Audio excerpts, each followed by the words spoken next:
this is Taylor Mason, and I'm here today with Representative Jordan Harris, who is currently the Minority Whip of the House. This is an ongoing oral history project on the Pennsylvania Legislative Black Caucus and its impact on members and staff. Thank you so much for taking time to do this today. Glad to do it. Okay, so let's get started I'm going to ask you a little bit about yourself and how you got to the Pennsylvania House of Representatives. Okay.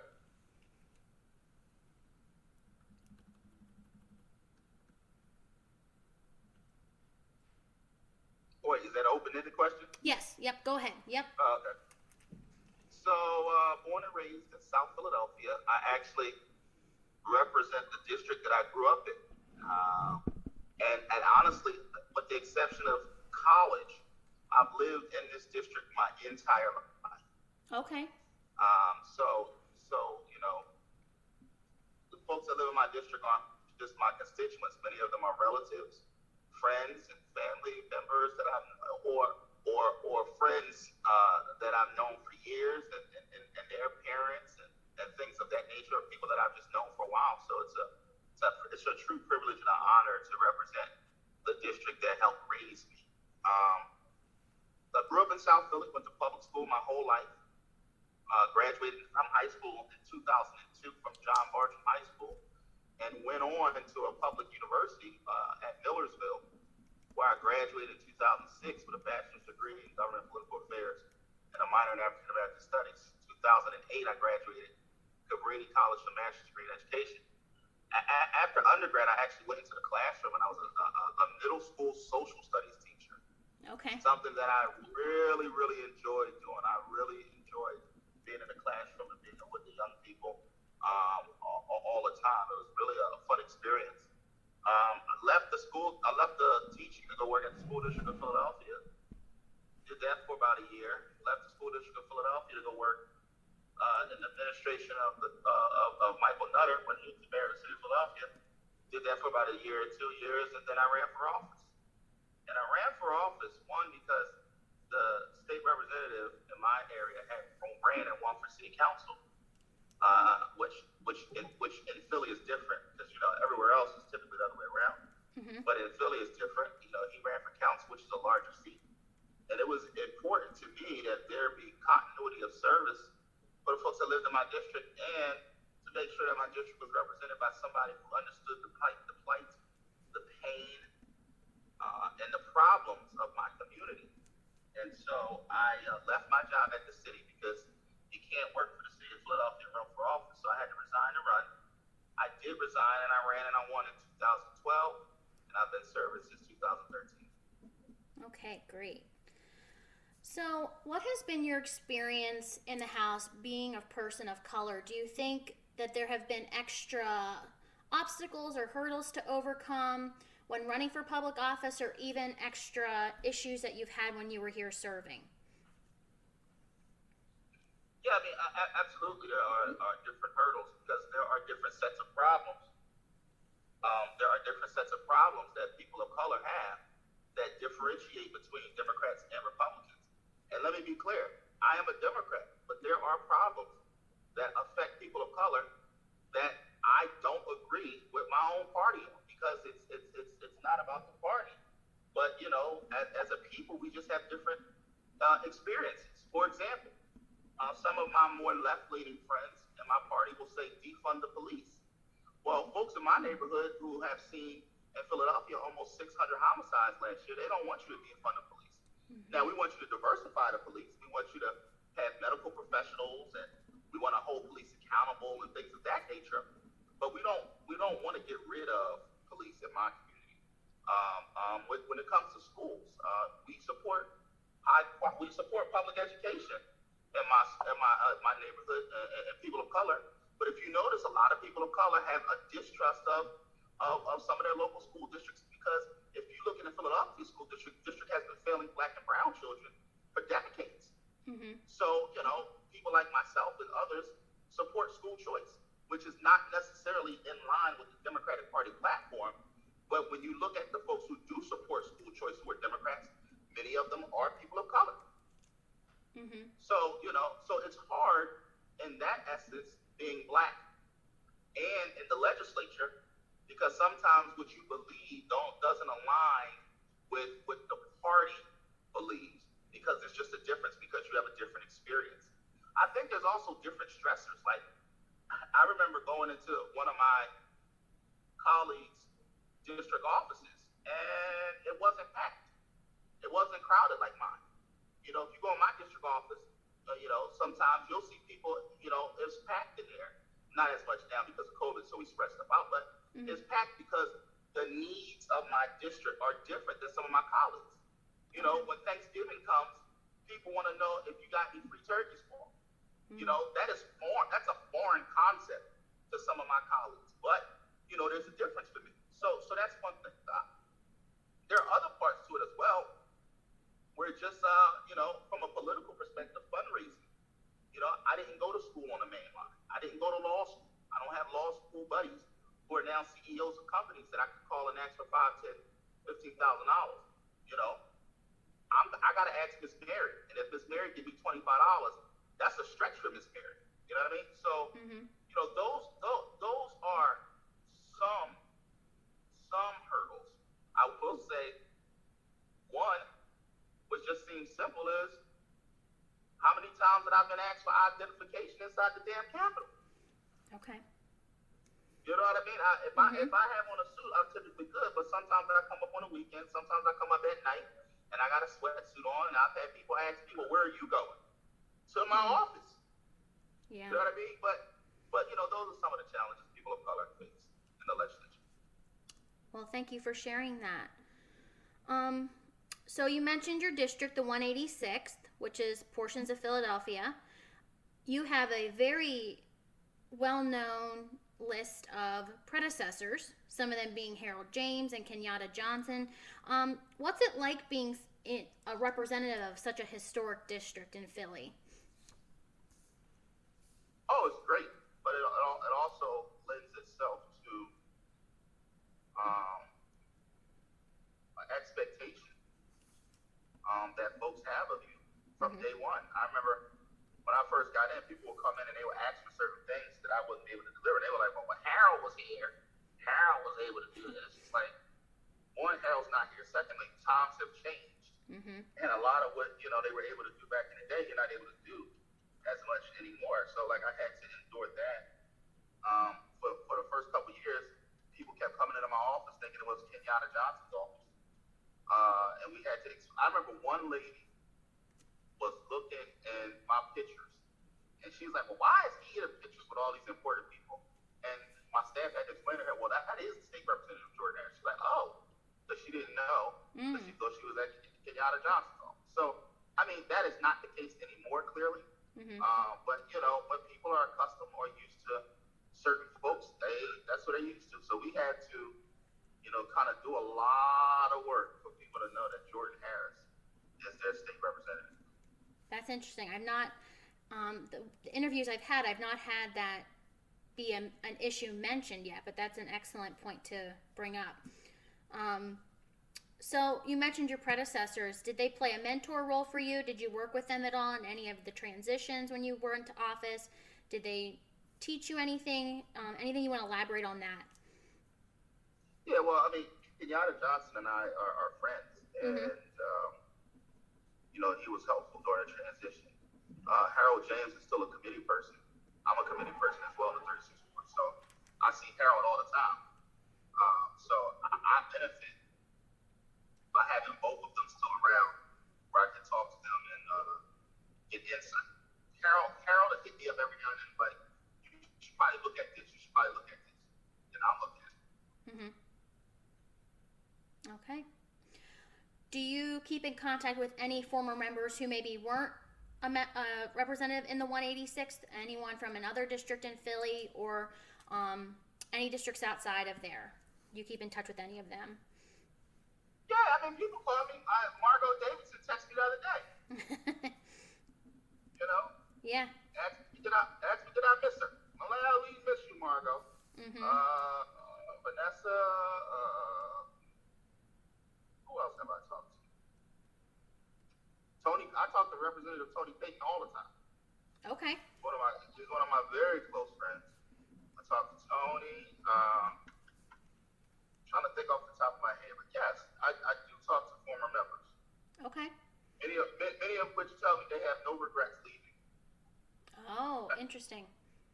Yeah. Okay. Billy Keller, I talked to Billy Keller last week. I saw Mark Keller a couple weeks ago. All right. Okay. So then moving into the Black Caucus itself, how have you been involved with the caucus in the past or currently? Well, I was the chairman 2 chairmans ago. So I Okay. served as chairman of the Black Caucus. I can't remember the years, but I have so Donna's in her. I have 17 and 18. 2017? Yes. Okay. Yeah, I was the chairman of Black Caucus. So that, beyond just being a member for my first 2 terms, my 3rd term I chaired the caucus. And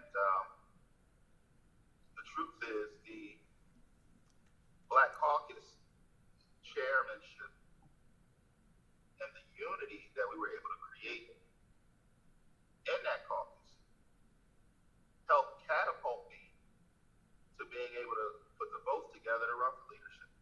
Okay. Because coming out of the caucus, I knew I had a certain amount of votes that were not just in Philly, but across the state. Mm-hmm. So, that was extremely important. In addition, we were able to get a lot of stuff done when I was chairman. We created the Gun Violence Reduction Initiative, which is a grant that goes out every year. We did that with Governor Wolf. We got him to call Gun Violence a Public Health Crisis. We got to put together some subcommittees that were able to do some good work. I created the Women and Girls of Color subcommittee, and I made Morgan Cephas the chair of that subcommittee.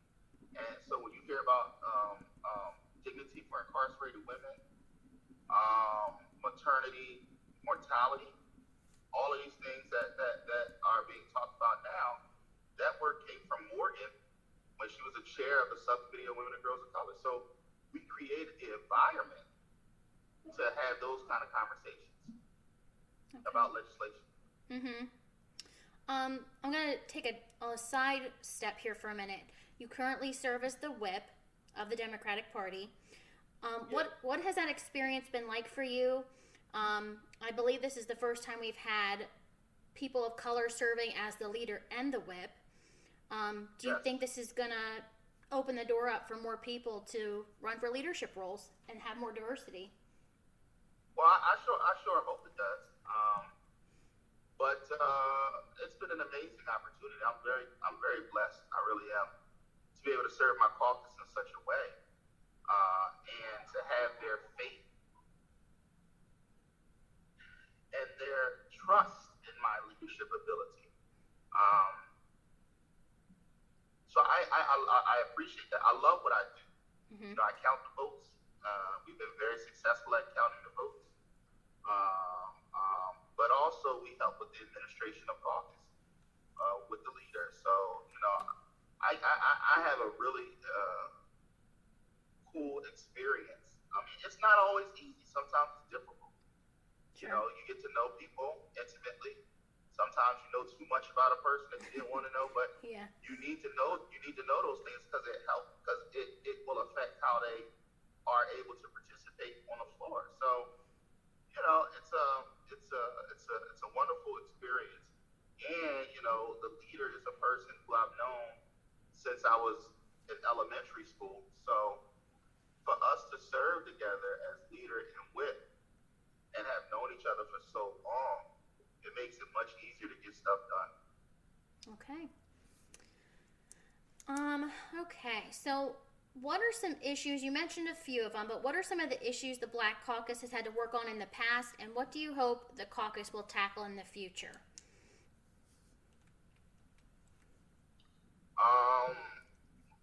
What issues have we tackled in the past? Yeah, like anything legislatively, socially, economic issues, anything like that. And then The Go Black Caucus spearheaded the police reform work that we were able to get done. I think that was 2-3 years ago.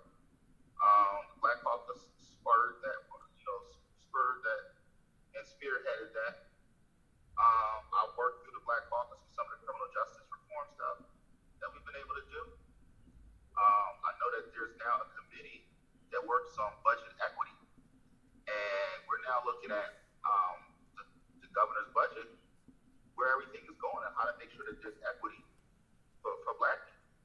We worked on contracts and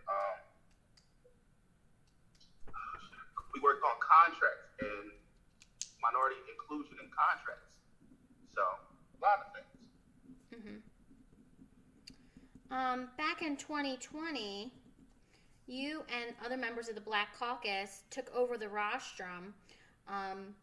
What was that experience like, and can you explain what led to that moment, taking over the rostrum, and was the outcome successful?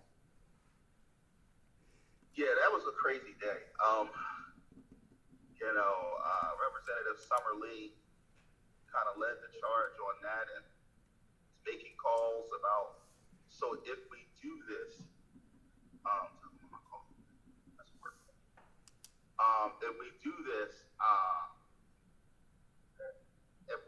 what will happen to us, and all of these other kind of questions. Can you make sure? I remember her saying specifically, Jordan, can you make sure we don't get arrested? And I was just like, okay. It was an exciting day. I mean, the big issue was, the big issue was, the death of George Floyd, and the fact that we hadn't done anything in the House chamber around it, and that we hadn't addressed these things. So, there was a movement, a demonstration right there on the floor of our House for us to address things. It was after that movement that Mike Terzai called me and Frank Dermody into a room to see what it was that the Black Caucus wanted, and that's how we started to negotiate some of the police reform bills. We didn't get everything we wanted, but we did get some things. We got the police reform, we got the misconduct database, and we got police more training and de-escalation and all that kind of stuff after use of a deadly weapon. So we got 2 pieces of legislation done into the governor's desk based off of the fact that we had that demonstration. Are you in a location you can look at your phone or your device that you're on? I didn't know if you were driving, or I'd like to share a picture with you if you're able to look at it. Quickly, yeah. Quickly, okay. Go ahead. All right. There we go. There's a picture of the Black Caucus from 1983. Let me pull over real quick. Hold on. Okay. That's why I asked, to make sure you didn't have an issue. Yes. Okay. Are you able to see the image? Yeah. Okay. If you could maybe share what your thoughts are on this picture, if any stories or any emotion come to mind when looking at this picture, or the individuals within the picture.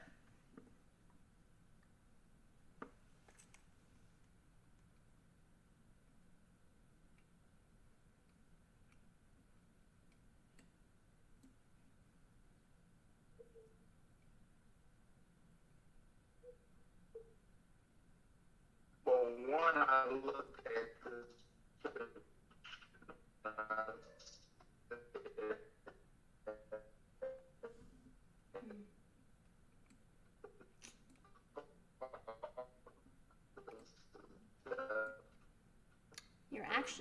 You're actually breaking.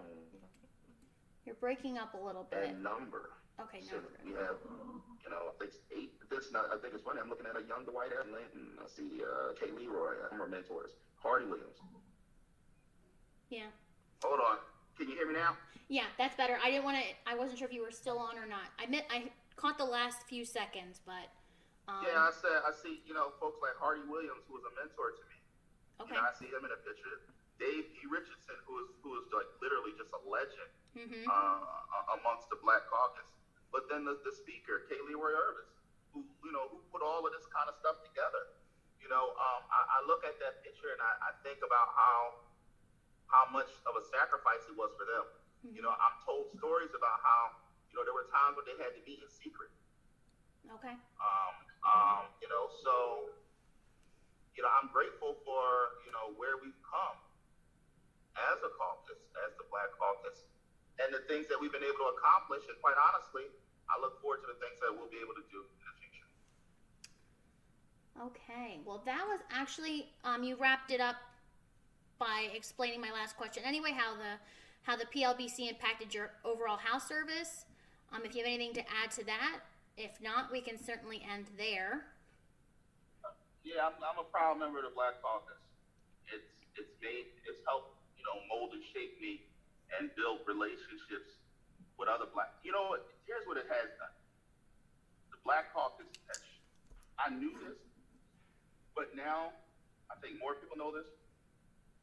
The Black Caucus shows you that there are Black people in more places than just Philadelphia and Pittsburgh. Okay. And that Black people are all over Pennsylvania, and that their issues, while they may be different, their issues deserve to be addressed. And I think that's a great place to stop.